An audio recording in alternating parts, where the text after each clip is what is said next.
to my literacy library. We're going to take a peek inside Lift the Flap Questions and Answers About Food, which is one of the newest releases from Usborne Books and More.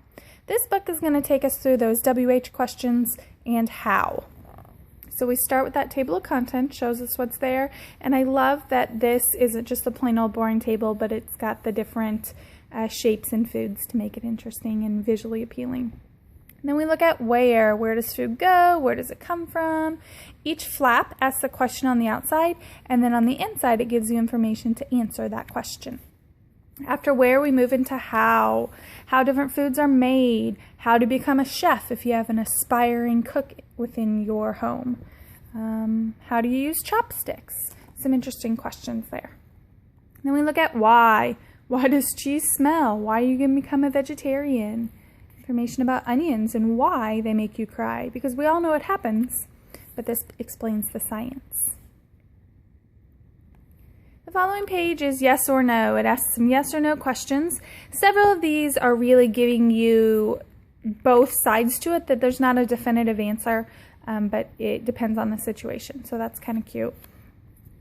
Important one here for anybody who loves the outdoors would be about berries. Are they poisonous? Better safe than sorry. We look at what makes food go bad, what does organic mean, what are food miles. I thought this was interesting. It's basically the distance the food has to travel to reach its ending location. Moving on to the next page, we look at which, and it gives you some choices on several of them about which foods contain vitamins, which animal can swallow a crocodile whole. It's an anaconda, something I hope I never run into in my lifetime, but here nonetheless. And then our last page has the who invented chocolate, always a favorite. And then the back cover has this answers section where it gives you some questions. It doesn't tell you exactly what page, but you can read back through the book and try to find the answers to these questions.